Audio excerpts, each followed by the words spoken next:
All right, well, we've seen how the query language works. Now let's talk about how it's implemented. And you already pretty much can guess what's going on there. At the bottom of it, there's a pattern matcher. And we looked at a pattern matcher when we did the rule-based control language. Just to remind you, here's some sample patterns. Right, this is a pattern that will match any list of three things of which the first is A and the second is C, and the middle one can be anything. So in this little pattern matching syntax, there's only one distinction you make. There's either literal things or variables, and variables begin with question mark. Right, so this matches any list of three things of which the first is A and the second is C. This one matches any list of three things of which the first is the symbol job, the second can be anything, and the third is a list of two things of which the first is the symbol computer and the second can be anything. And this one, this next one, matches any list of three things, and the only difference is here, the third list, the first is the symbol computer, and then there's some rest of the list. So this means two elements, and this means arbitrary number. And our language implementation isn't even going to have to worry about implementing this dot, because that's automatically done by Lisp's reader. Remember, matchers also have some consistency in them. This matches a list of three things of which the first is A, and the second and third can be anything, but they have to be the same thing. They're both called X. And this matches a list of four things of which the first is the fourth and the second's the same as the third. And this last one matches any list that begins with A. The first thing is A, and the rest can be anything. Right, so that's just a review of pattern matcher syntax that you've already seen. And remember, that's implemented by some procedure called match. And match takes a pattern and some data and a dictionary,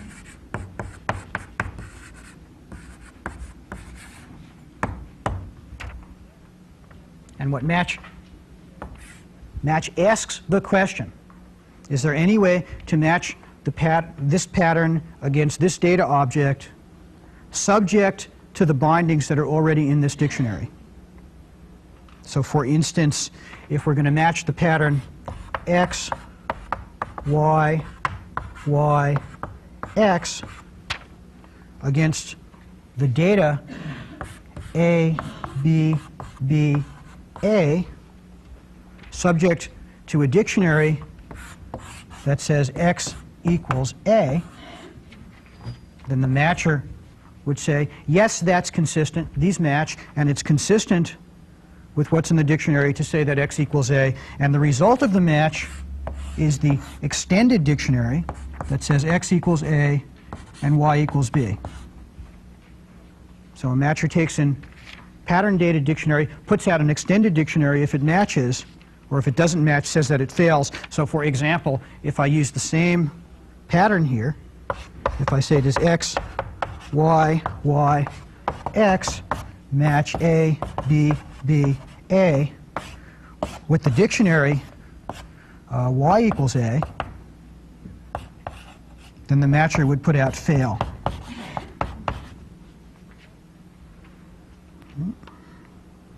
Well, you've already seen the code for a pattern matcher, so I'm not going to go over it.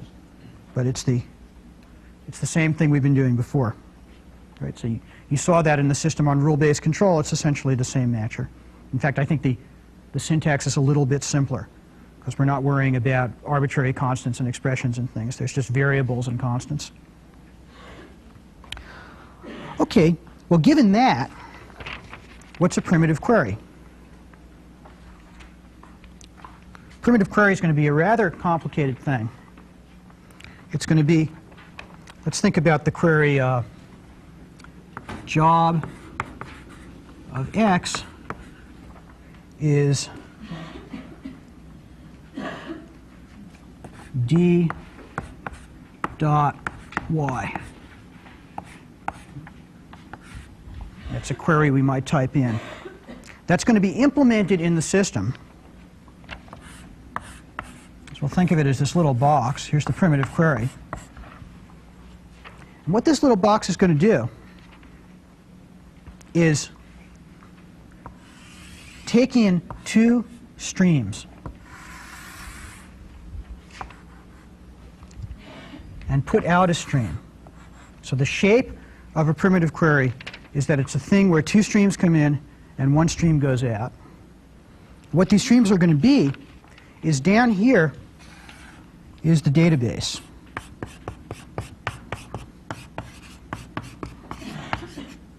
So we imagine all of the things in the database sort of sitting there in a stream, and this thing sucks on them. So what are some things that might be in the database? Oh,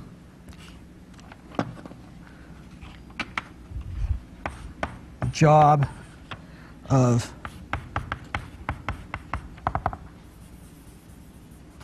Alyssa is something, and some other job is something. So imagine all of the facts in the database sitting there in the stream. And that's what comes in here. What comes in here is a stream of dictionaries. So one particular dictionary might say,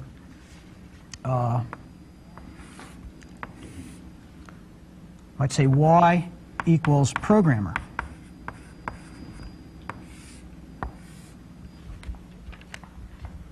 Now what the query does, when it gets in a dictionary from this stream, it finds all possible ways of matching the query against whatever's coming in from the database. It looks at the query as a pattern, matches it against any fact from the database, or all possible ways of finding a match in the database, with respect to this dictionary that's coming in. So for each fact in the database, it calls the matcher using the pattern, fact, and dictionary. And every time it gets a good match, it puts out the extended dictionary. So for example, if this one comes in and it finds a match, out will come a dictionary that in this case will have y equals programmer and x equals something. Y is programmer, x is something, and d is whatever it found, and that's all. And of course it's going to try this for every fact in the dictionary, so it might find lots of them. It might find another one that says y equals programmer and x equals and d equals. Okay, so for one frame coming in, it might put out, for one dictionary coming in, it might put out a lot of dictionaries, or it might put out none. Right? It might have something that wouldn't match, like x equals foo. This one might not match anything, in which case nothing will go into this stream corresponding to this frame. Or what you might do is put in an empty frame, and an empty frame says try matching all ways, find all possible ways of matching the query against something in the database subject to no previous restrictions. And if you think about what that means, that's just the computation that's done when you type in a query right off. It tries to find all matches. So a primitive query sets up this mechanism, and what the language does, when you type in a query at the top level, it takes this mechanism, feeds in one single empty dictionary, and then for each thing that comes out, takes the original query and instantiates the result with all the different dictionaries, producing a new stream of instantiated patterns here, and that's what gets printed on the terminal. So that's the basic mechanism going on there. Well, why is that so complicated? You probably can think of a lot simpler ways to arrange this match for a primitive query rather than having all these streams floating around. And the answer is, you can probably guess already, the answer is this thing extends elegantly to implement the means of combination. So for instance, suppose I don't only want to do this. I don't want to say give me everybody's job description. Suppose I want to say and the job of x is d dot y, and the supervisor of x is z. Now, supervisor of x is z is going to be another primitive query that has the same shape. It's going to take in a stream of data objects, a stream of initial dictionaries, which are the restrictions to try and use when you match, and it's going to put out a stream of dictionaries. So that's what this primitive query looks like. And how do I implement the AND? Well, it's simple. I just hook them together. I take the output of this one, and I put that to the input of that one, and I take the dictionary here and I fan it out. And then you see how that's going to work, because what's going to happen is a frame will now come in here which has a binding for x, y, and d. And then when this one gets it, it'll say, oh, gee, subject to these restrictions, which now already have values in the dictionary for y and x and d, it looks in the database and says, gee, can I find any supervisor facts? And if it finds any, out will come dictionaries which have bindings for y and x and d and z now. And then notice that because the frames coming in here have these restrictions, that's the thing that assures that when you do the AND, this x will mean the same thing as that x. Because by the time something comes floating in here, x has a value that you have to match against consistently. And then you remember from the code from the matcher, there was something in the way the matcher did dictionaries that arranged consistent matches. So there's AND. The important point to notice is the general shape. If you look at what happens, the AND of two queries, say P and Q. Here's P and Q. The AND of two queries, well, looks like this. Each query takes in a stream from the database, a stream of inputs, and puts out a stream of outputs. And the important point to notice is that if I draw a box around this thing and say this is AND of P and Q, then that box has exactly the same overall shape. Right? It's something that takes in a stream from the database. Here it's going to get fanned out inside. But from the outside you don't see that. It takes an input stream and puts out an output stream. Right? So this is AND. And then similarly, OR would look like this. OR would, although I didn't show you examples of OR would say, can I find all ways of matching P or Q? So I'll have P and Q, each will have their shape.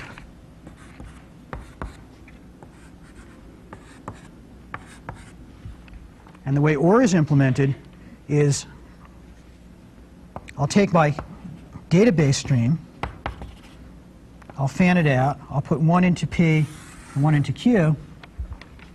I'll take my initial query stream coming in and fan it out. So I'll look at all the answers I might get from P and all the answers I might get from Q, and I'll put them through some sort of thing that appends them or merges the result into one stream.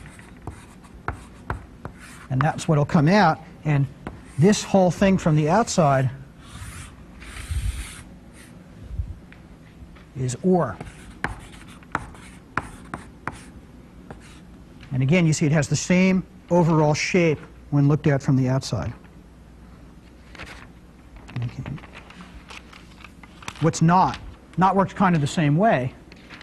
If I have some query P, right, if I have P, I take the primitive query for P. Here I'm going to implement not P. and not just going to act as a filter. I'll take in the database, and my stream of dictionaries coming in, and what not P will do is it will filter. It'll filter these guys. And the way it'll filter it, it'll say when I get in a dictionary here, I'll find all the matches, and if I find any, I'll throw it away. And if I don't find any matches to something coming in here, I'll just pass that through. So not as a pure filter. Right? So AND is, think of these sort of electrical resistors or something. AND is series combination, and OR is parallel combination. And then not is not going to extend any dictionaries at all. It's just going to filter it. It's going to throw away the ones for which it finds a way to match. And Lisp value is sort of the same way. The filter is a little more complicated. It applies the predicate. Okay. The major point to notice here, and it's a major point we've looked at before, is this idea of closure. Right? The things that we build as means of combination have the same overall structure as the primitive things that we're combining. So the AND of two things, when looked at from the outside, has the same shape.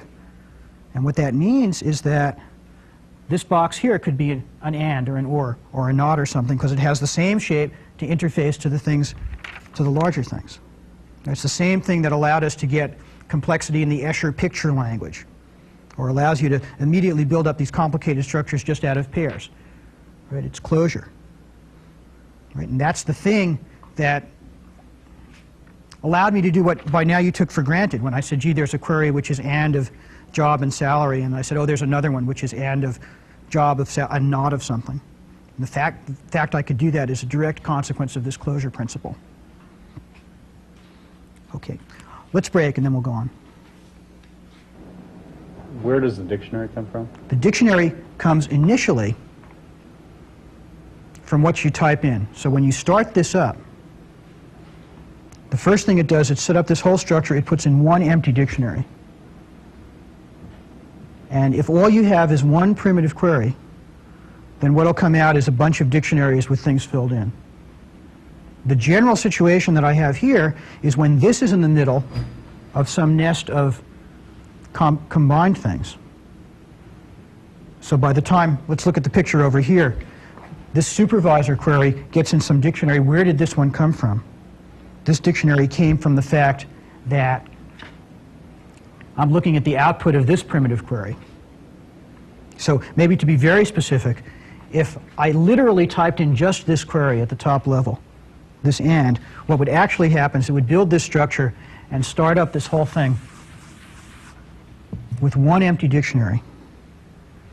And now this one would process, and a whole bunch of dictionaries would come out with X, Ys, and Ds in them. Run it through this one. So now there's this, that's the input to this one. This one would now put out some other stuff. And if this itself were buried in some larger thing, like an OR of something, then that would go feed into the next one. So you initially get only one empty dictionary when you start it, but as you're in the middle of processing these compound things, that's where these cascades of dictionaries start getting generated. Dictionaries only result or come about as a result of using the queries, or do they stay someplace in space like the database does? Are these temporary items? They're created temporarily in the matcher, where they're someplace in storage. Initially, someone creates a thing called the empty dictionary.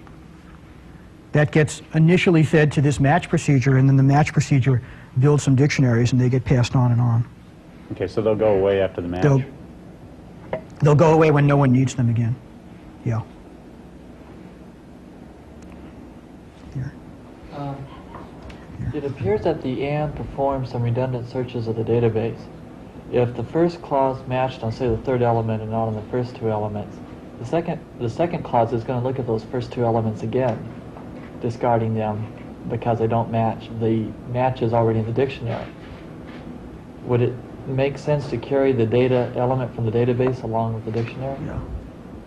Yeah, there are, Well, in general, there are other ways to arrange this search. And there's some analysis that you can do. I think there's a problem in the book which talks about a different way that you can cascade and to eliminate various kinds of redundancies. This one is was mainly meant to be very simple, so you can see how they fit together. But you're quite right, there are redundancies here that you can get rid of. That's another reason why this language is somewhat slow. There are a lot smarter things you can do. We're just trying to show you a very simple in-principle implementation.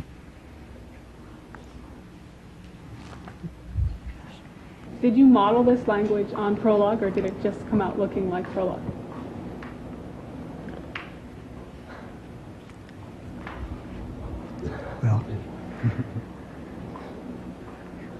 Well, Jerry insulted a whole bunch of people yesterday, so I might as well say that the MIT attitude towards Prolog is something that people did in about 1971 and decided that it wasn't really the right thing and stopped. So we modeled this on the sort of natural way that this thing was done in about 1971, except at that point we didn't do it with streams. And then after we were using it for about 6 months, we discovered that it had all these problems, some of which I'll talk about later. And we said, gee, Prolog must have fixed those, and then we found out that it didn't. So this does about the same thing as Prolog. Does Prolog use streams? No. Prolog, how it behaves a lot like Prolog. Prolog uses a backtracking strategy. But the other thing that's really good about Prolog that makes it a usable thing is that there's a really very, very well-engineered compiler technology that makes it run fast. So although you saw the merge, spitting out these answers very, very slowly, a real Prolog will run very, very fast. Because even though it's sort of doing this, what the real work that went into Prolog is a very, very excellent compiler effort. All right, let's take a break.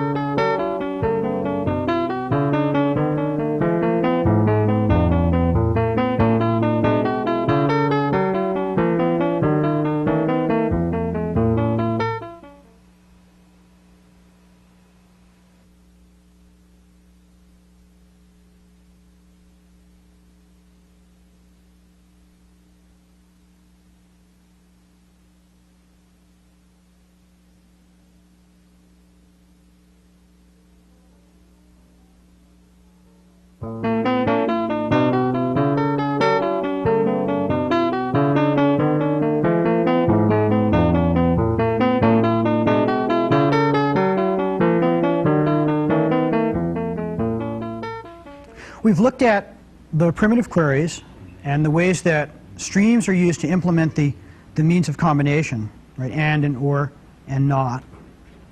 Now let's go on to the means of abstraction. Remember, the means of abstraction in this language are rules. So Z is a boss in division D. If there's some X who has a job in division D, and Z is the supervisor of X. That's what it means for someone to be a boss. So, and in effect, if you think about what we're doing with relation to this, there's the query we wrote. The job of X is in D, and the supervisor of X is Z. What we in effect want to do is take this whole mess and draw a box around it.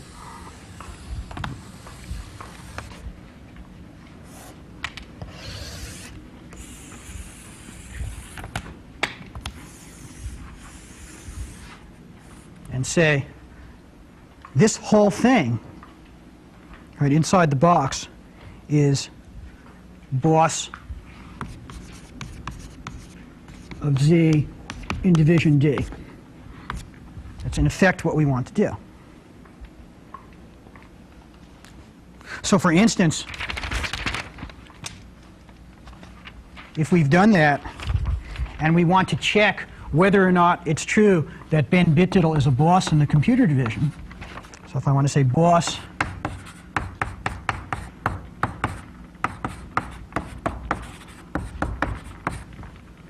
of Ben Bitdiddle in the computer division, imagine typing that in as a query to the system. In effect, what we want to do is set up a dictionary here which has Z bound to Ben Bitdiddle,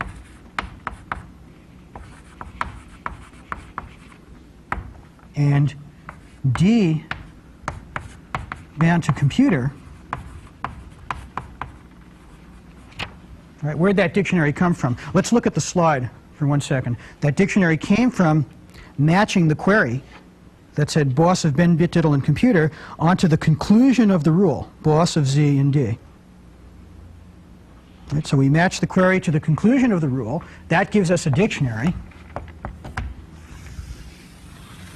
And that's the thing that we would now like to put into this whole big thing and process and see if anything comes out the other side.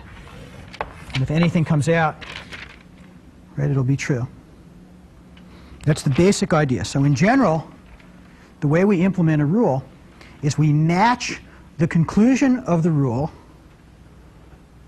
against something we might want to be checked it's true. That match gives us a dictionary, and with respect to that dictionary, we process the body of the rule.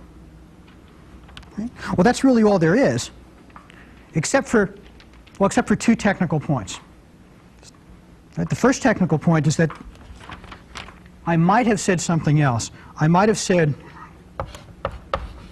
who's a boss in the computer division? So I might say boss of who in computer division. And if I did that, what I would really like to do, in effect, is start up this dictionary with a match that sort of says, well, D is computer, and Z is whatever who is. And our matcher won't quite do that. That's not quite matching a pattern against data. It's matching 2 patterns and sort of saying, are they consistent or not? Or what ways make them consistent? In other words, what we need is not quite a pattern matcher, but something a little bit more general called a unifier. And a unifier is a slight generalization of a pattern matcher. What a unifier does is take 2 patterns and say, what's the most general thing you can substitute for the variables in those 2 patterns to make them satisfy the pattern simultaneously? Let me give you an example. If I have the pattern 2-element list, which is X and X. So this says I have a 2-element list where both elements are the same, and otherwise I don't care what they are. And I unify that against the pattern that says there's a 2-element list, and the first one is A and something and C, and the second one is A and B and Z. Then what the unifier should tell me is, oh yeah, in that dictionary, X has to be A, B, C, and Y has to be B, and Z has to be C. Those are the restrictions I'd have to put on the values of X, Y, and Z to make these 2 unify. Or in other words, to make this match X and make this match X. So the unifier should be able to deduce that. But the unifier may, right, they're more complicated things. I might have said something a little bit more complicated. I might have said there's a list with 2 elements, and they're both the same, and they should unify against something of this form. And the unifier should be able to deduce from that, right, that Y would have to be B. Y would have to be B because these 2 are the same, so Y's got to be B. And V here would have to be A. And Z and W can be anything, but they have to be the same thing. And X would have to be B followed by A followed by whatever W is, or whatever Z is, which is the same. So you see, the unifier somehow has to deduce things to unify these patterns. So you might think there's some kind of magic deduction going on, but there's not. A unifier is basically a very simple modification of a pattern matcher. And if you look in the book, you'll see something like 3 or 4 lines of code added to the pattern matcher you just saw to handle the symmetric case. You remember the pattern matcher has a place where it says, is this variable matching a constant? And if so, it checks in the dictionary. There's only one other clause in the unifier which says, is this variable matching a variable? In which case you go look in the dictionary and see if that's consistent with what's in the dictionary. So all the quote, deduction that's in this language, if you sort of look at it, sort of sits in the rule applications, which, if you look at that, sits in the unifier, which, if you look at that under a microscope, sits essentially in the pattern matcher. There's no magic at all going on in there. And the quote, deduction that you see is just the fact that there's this recursion, which is unwinding the matches bit by bit. So it looks like this thing is being very clever, but in fact it's not being very clever at all. There are cases where a unifier might have to be clever. Let me show you one more. Suppose I said, suppose I want to unify a list of two elements, x and x, with a thing that says it's y followed by a dot y. Now, if you think of what that would have to mean, it would have to mean that x had better be the same as y, but also x had better be the same as a list whose first element is a and whose rest is y. And if you think about what that would have to mean, it would have to mean that y is the infinite list of a's. In some sense, in order to do that unification, I have to solve the fixed point equation, const of a to y is equal to y. And in general, I wrote a very simple one. Really doing unification might have to solve an arbitrary fixed point equation, f of y equals y. And basically you can't do that and make the thing finite all the time. So how does the logic language handle that? The answer is it doesn't. It just punts. And there's a little check in the unifier which says, oh, is this one of the hard cases, which when I go to match things would involve solving a fixed point equation, and in this case I will throw up my hands. And if that check were not in there, what would happen in most cases is that the unifier would just go into an infinite loop. And other logic programming languages work like that. So there's really no magic. The easy case is done in the matcher. The hard case is not done at all. And that's about the state of this technology.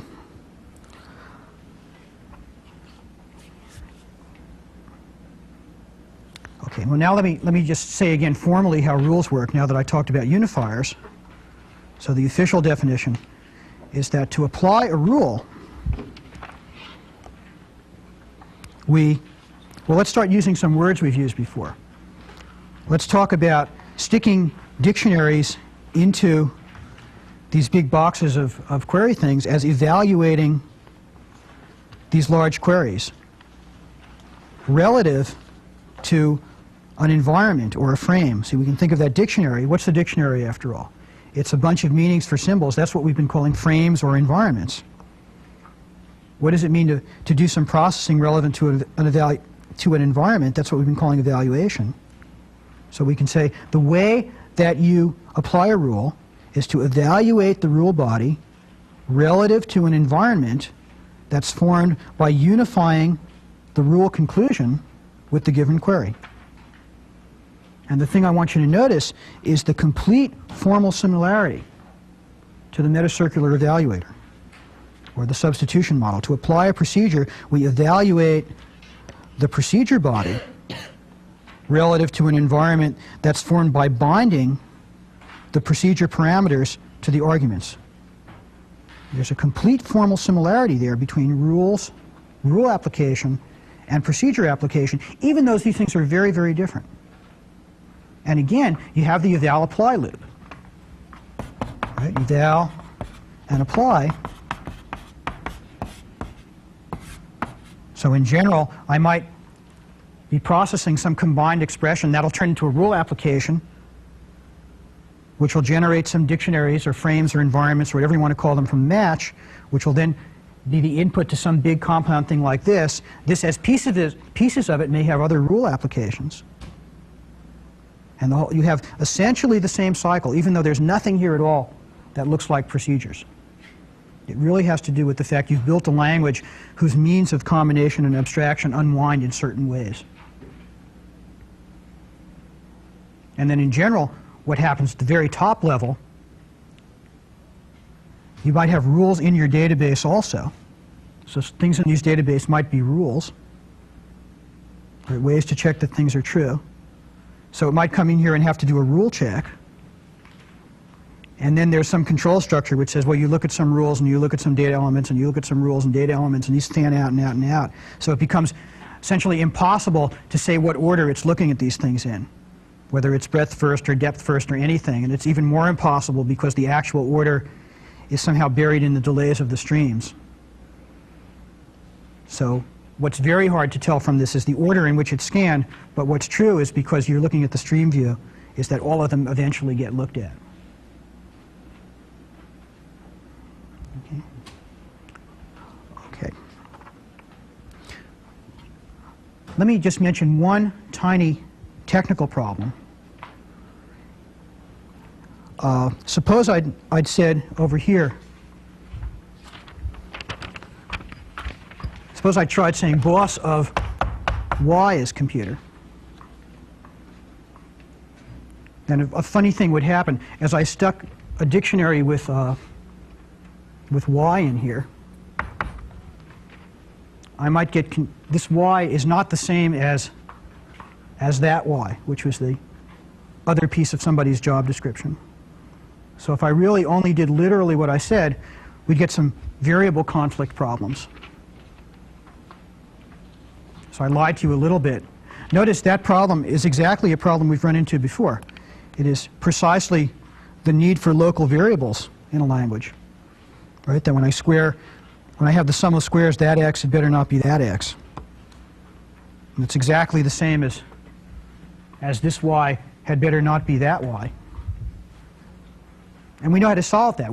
That was this whole environment model, and we built chains of frames and all sorts of things like that. There's a much more brutal way to solve it. In the query language, we didn't even do that. We did something completely brutal. We said, every time you apply a rule, rename consistently all the variables in the rule to some new unique names that won't conflict with anything. And if you look at that's conceptually simpler, but really brutal and not particularly efficient. But notice we could have got rid of all our environment structures if we defined for procedures in Lisp the same thing. If every time we applied a procedure and did the substitution model, we renamed all the variables in the procedure, then we never would have had to worry about local variables because they would never arise. Okay, well that would be inefficient, and it's inefficient here in the query language too, but we did it to keep it simple. Let's break for questions. When you started this section, you emphasized how powerful our apply eval model was, that we could use it for any language, and then you said you were going to have this language which is so different. It turns out that this language, as you just pointed out, is very much the same. I'm wondering if you're arguing that all languages end up coming down to this. You can apply a rule or apply a procedure or some kind of apply. I would say that pretty much any language where you really are building up these means of combination and giving them simpler names, and you're saying anything of the sort like, here's a general kind of expression, like how to square something, right? Almost anything that you would call a procedure. If that's got to have parts, you have to unwind those parts. You have to have some kind of organization which says, when I look at the abstract variables or tags or whatever you want to call them, that might stand for particular things. You have to keep track of that, and that's going to be something like an environment. And then if you say, this part can have parts which I have to unwind, you've got to have something like this cycle. And lots of languages have that character when they sort of get put together in this way. This language, again, really is different because there's nothing like procedures on the outside. When you go below the surface and you see the implementation, of course, it starts looking the same. But from the outside, it's a very different worldview. You're not computing functions of inputs.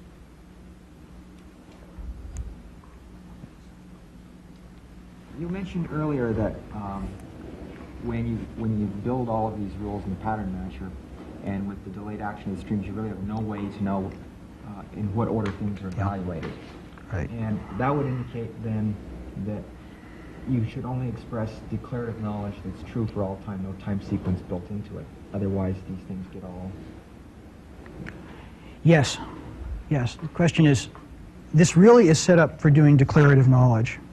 And as I've presented it, and I'll show you some of the ugly warts under this after the break. As I presented it, it's just doing logic.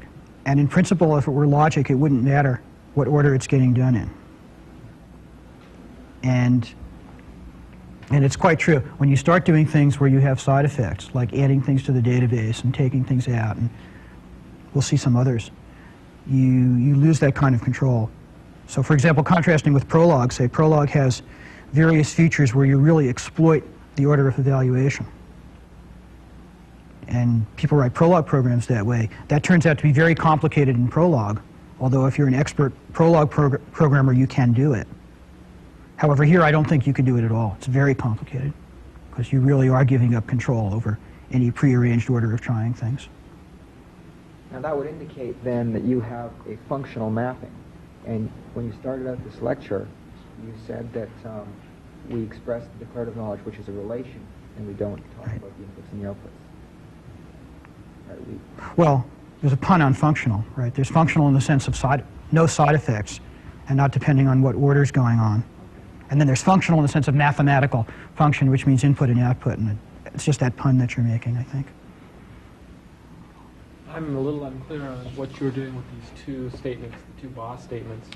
Is the first one a statement building up the database, and the second one a query? No. Or Okay, I'm sorry. What I meant here, if I typed something like this in as a query, I should have given an example way at the very beginning. If I type in, job Ben Bit Diddle Computer Wizard, what the processing will do is if it finds a match, it'll find a match to that exact thing. And it'll type out job Ben Bit Diddle Computer Wizard. If it doesn't find a match, it won't find anything. So one way, what I should have said is the way you use the query language to check whether something is true. Remember, that's one of the things you want to do in logic programming, is you type in your query and either that comes out or it doesn't. So what I was trying to illustrate here, I wanted to start with a very simple example before talking about unifiers. So what I should have said, if I just wanted to check whether this is true, I could type that in and see if anything came out. and then the second one. The second one would be a real query. Query, yeah. Okay. Right.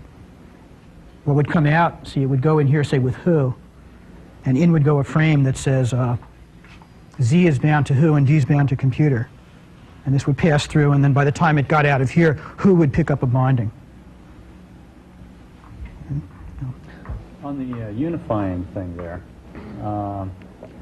okay, I still am not sure what happens with who and Z. Okay. Okay, if you unify them, the rule here says, okay, so you said you can't make question mark equal to question mark who. Right, that's what the Question mark Z. matcher can't do. But what a unifier, what this will mean to a unifier is that there's an environment with 3 variables. D here is computer. Z is whatever who is. So if later on, in the matcher routine, it said, for example, who has to be 3, then when I looked up in the dictionary, it'll say, oh, Z is 3 because it's the same as who. And that's, in some sense, the only thing you need to do to extend the unifier to a matcher. Okay, because it looked like when you were telling how to unify, it looked like you would put the things together in such a way that you'd actually solve and have a value for both of them. And what it looks like now is that you're actually passing a dictionary with the 2 variables, and the variables are linked. Right, it only looks like you're solving for both of them because you're sort of looking at the whole solution at once. If you sort of watch the thing getting built up recursively, it's merely this. Okay, so you do pass off that dictionary with 2 variables. That's right. Okay, and linked. Right. It just looks like an ordinary dictionary. Okay. When you talk about unifier, you said that there may be some cases or some forms that you're not able to unify them. Right. Can you just, by building the rules or writing the forms of know in advance if you're going to be able to solve, to get into an unification or not? I mean, can you add some properties either to the rules itself or to the form that you're writing so that you avoid the problem of not finding unification? Well, I mean, you can agree, I think, to write in a fairly restricted way where you won't run into it. See, because what you're getting, see, the place where you get into problems is when you, well, again, you're trying to match things like that against things where these have structure, where A, Y, B, Y something. So this is the kind of place where you're going to get into trouble. And so you can detect it syntactically? So you can kind of watch your rules and the kinds of things that you're writing. So that's a problem that the builder of the database has to be concerned? That's or a problem. Querier? It's a problem either, not quite the builder of the database, the person who's expressing the rules, or the builder of the database. What the unifier actually does is you can check at the next level down. When you actually get to the unifier, and you'll see in the code where it looks up in the dictionary, if it sort of says, what does Y have to be? Oh, does Y have to be something that contains a Y as its expression? At that point, the unifier can say, oh my God, I'm trying to solve a fixed point equation, I'll give up here. You make the distinction between the rules and the database. Aren't the rules added to the database? Yes. Yes, I should have said that. One way to think about rules is that they're just other things in the database.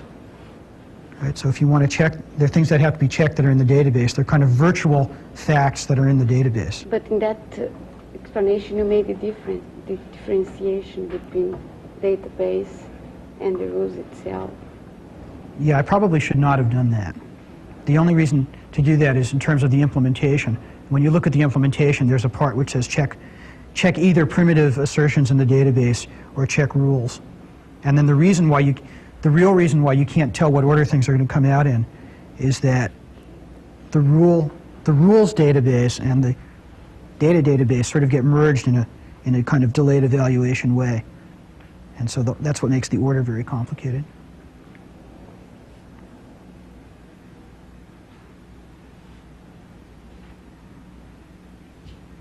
Okay, let's break.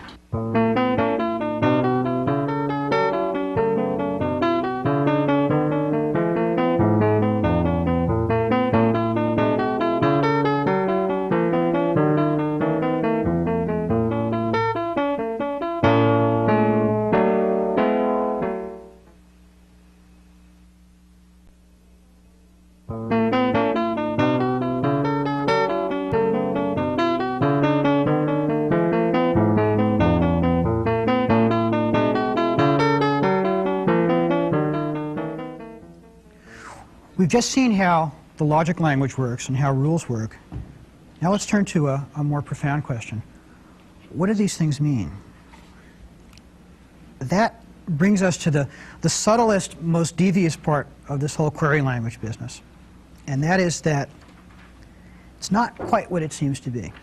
And or, and not, and the logical implication of rules are not really the and or, and not, and logical implication of logic. Let me give you an example of that. Certainly, if we have two things in logic, it ought to be the case that and of P and Q is the same as and of Q and P, and that or of P and Q is the same as or of Q and P. But let's look here. Here's an example. Let's talk about somebody outranking somebody else in our little database organization. We'll say S is outranked by B if either the supervisor of S is B, or there's some middle manager here that the supervisor of S is M, and M is outranked by B. Right, so there's one way to define rule outranked by. Or we can write exactly the same thing, except at the end, at the bottom here, we reversed the order of these two clauses. And certainly if this were logic, those ought to mean the same thing. However, in our particular implementation, if you say something like who's outranked by bin bit diddle, what you'll find is that this rule will work perfectly well and generate answers, whereas this rule will go into an infinite loop. And the reason for that is that this one will come in and say, oh, who's outranked by bin bit diddle? Find an S which is outranked by B where B is bin bit diddle, which is going to have in it a subproblem, oh gee, find an M such that M is outranked by bin bit diddle with no restrictions on M. So this will say, in order to solve this problem, I solve exactly the same problem. And then after I've solved that, I'll check for a supervisor relationship. Whereas this one won't get into that, because before it tries to find this outranked by, it'll already have had a restriction on M here. Right, so these two things which ought to mean the same, in fact, one goes into an infinite loop, one does not. That's a very extreme case of a general thing that you'll find in logic programming, that if you start changing the order of the things in ands or ors, you'll find tremendous differences in efficiency. And we just saw, an infinitely big difference in efficiency, an infinite loop. And there are similar things having to do with the order in which you enter rules. The order in which it happens to look at rules in the database may vastly change the efficiency with which it gets out answers, or in fact send it into an infinite loop for some orderings.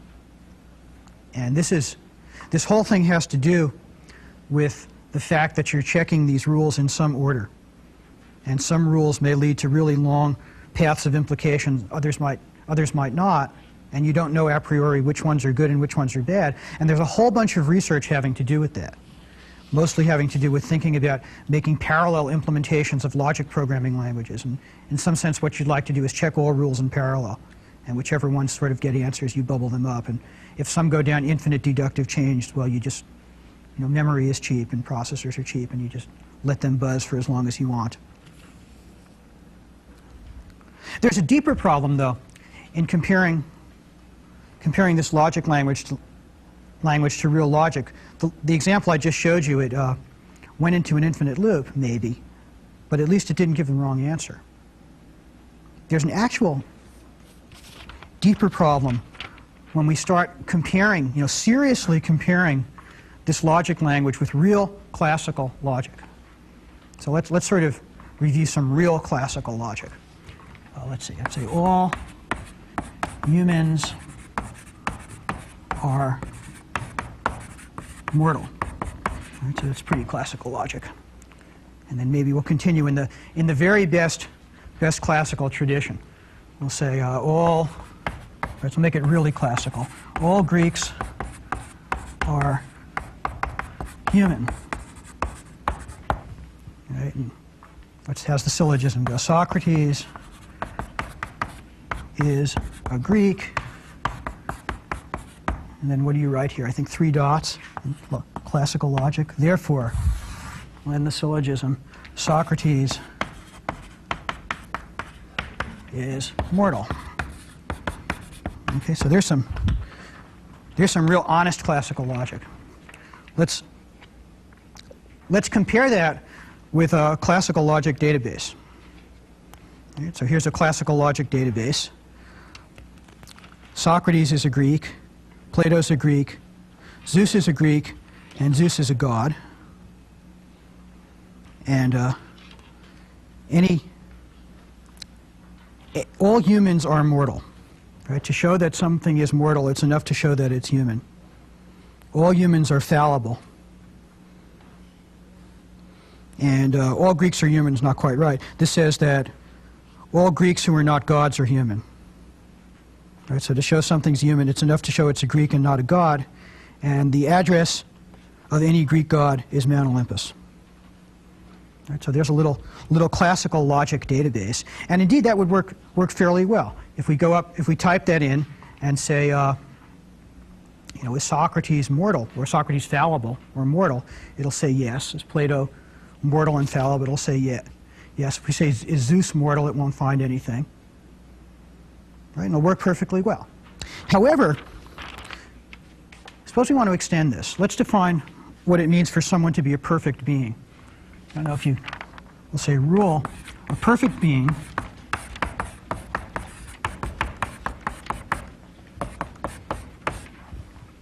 and I think this is right. If you're up on your medieval scholastic philosophy, I believe that perfect beings are ones who were neither mortal nor fallible. So, and not mortal X, not fallible X. Right, so we'll define the system to teach it what a perfect being is. And now what we're going to do is ask for the address of all the perfect beings. So, and the address of X is Y, and X is perfect. Okay, so what we're generating here is the world's most exclusive mailing list. Right, for the address of all the perfect beings. We might have typed this in, or we might type in this. We'll say, and perfect of X, and the address of X is Y. Well, suppose we type all that in, and we try this query. This query is going to give us an answer. This query will say, yeah, Mount Olympus. This query, in fact, is going to give us nothing. It'll say, no addresses of perfect beings. Now, why is that? Why is there a difference? This is not an infinite loop question. This is a different answer question. Reason is that if you remember the implementation of not acted as a filter. Not said, I'm going to take some possible dictionaries, some possible frames, some possible answers, and filter out the ones that happen to satisfy some condition, and that's how I implement not. If you think about what's going on here, I'll build this query box where an address piece, the output of an address piece gets fed into a perfect piece. What will happen is the address piece will set up some things of everyone whose address I know. Those will get filtered by the nots inside perfect here. So I'll throw out the ones which happen to be either mortal or fallible. In the other order, what happens is I set this up, started up with an empty frame. The perfect in here doesn't find any things for the nots to filter, so nothing comes out here at all. Right? And there's sort of nothing there that gets fed into the address thing. So there I don't get an answer. And again, the reason for that is not isn't generating anything. Not's only throwing out things. And if I never started up with anything, there's nothing for it to throw out. So out of this thing, I get the wrong answer. How can you fix that? Well, there are ways to fix that. So you might say, well, that's just sort of stupid. Why are you just doing all your not stuff at the beginning? The right way to implement not is to realize that when you have conditions like not, you should generate all your answers first. And then with each of these dictionaries, pass along, gee, at the very end, I'll do filtering. And there are implementations of logic languages that work like that solve this particular problem. However, there's a more profound problem, which is, which one of these is the right answer? Is it Mount Olympus or is it nothing?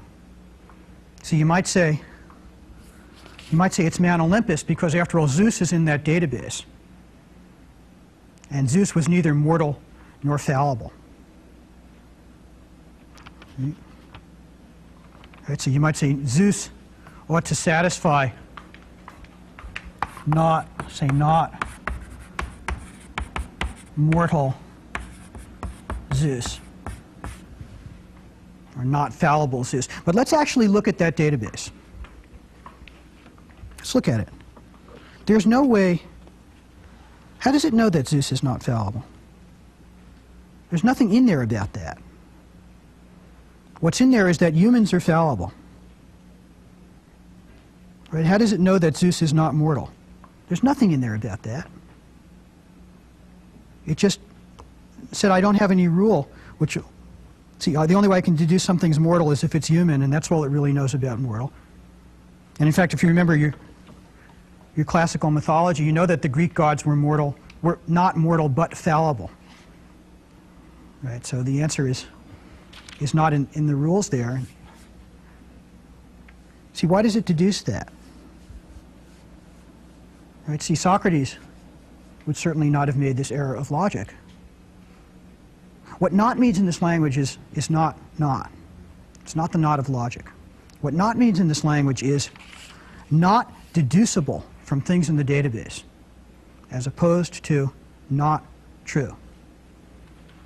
And that's a very big difference. Subtle, but big. So, in fact, this is perfectly happy to say not anything that it doesn't know about. So if you ask it, is it not true that Zeus likes chocolate ice cream, it'll say, sure, it's not true. Or anything else, anything it doesn't know about. Right? Not means not deducible from the things you've told me. And a world where you're identifying not deducible with, in fact, not true, this is called the closed world assumption.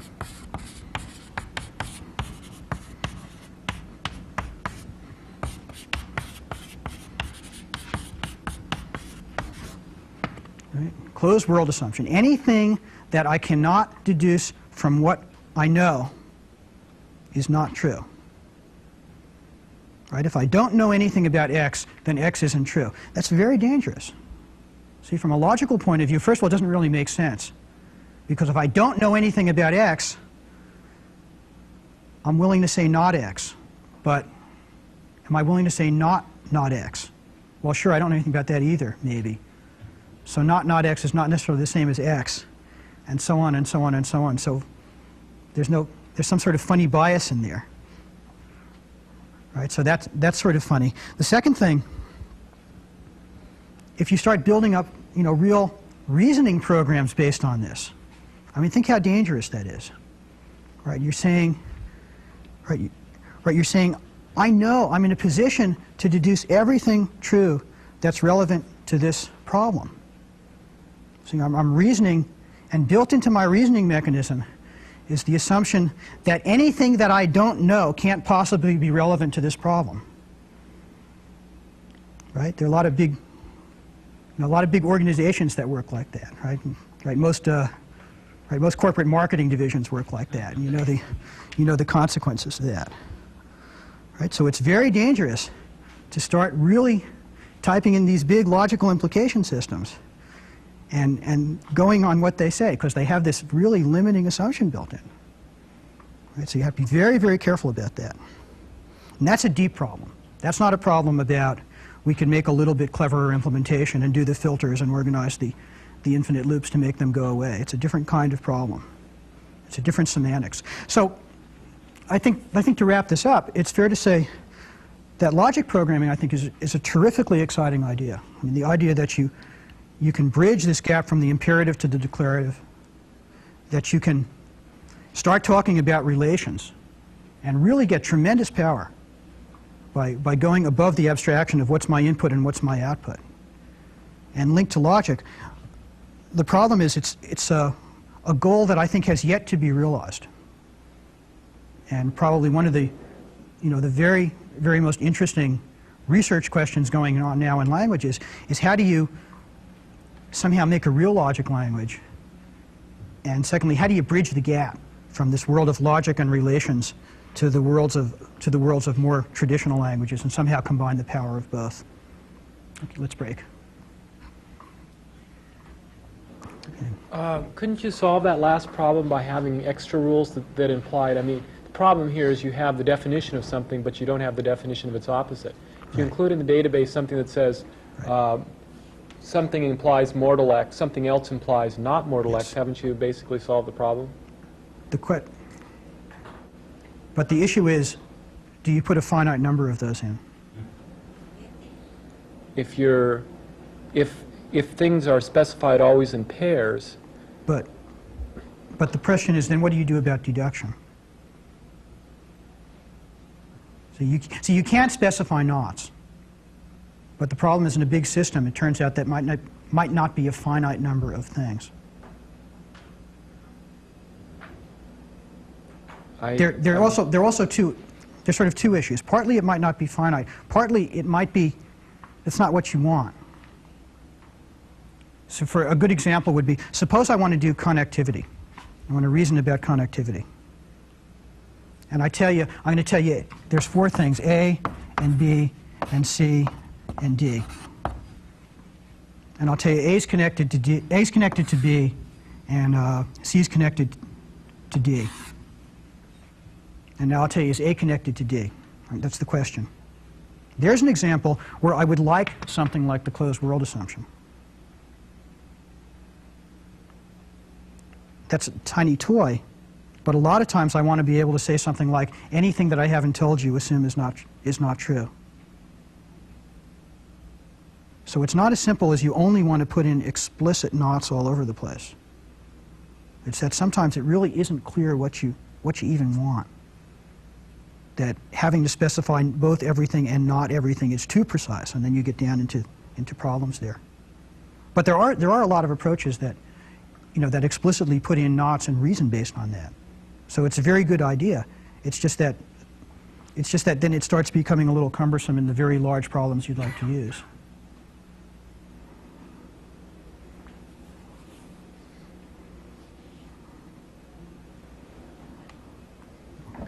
I'm not sure how directly related to your argument this is, but one of your points was that one of the dangers with the closed world is you never really know all the things that are there.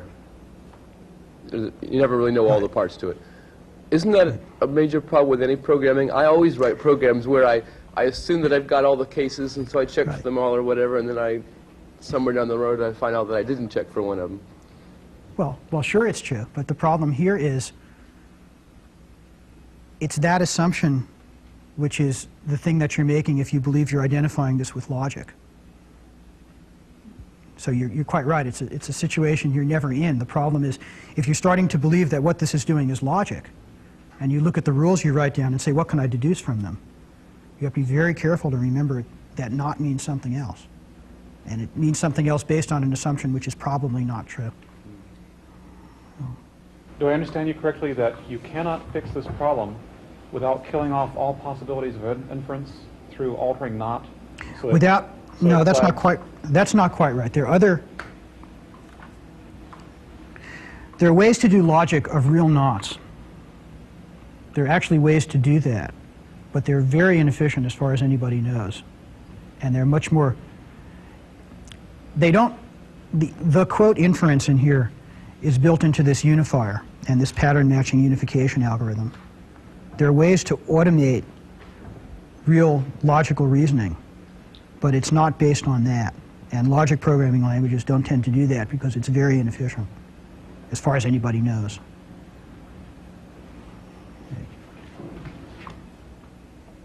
All right, thank you.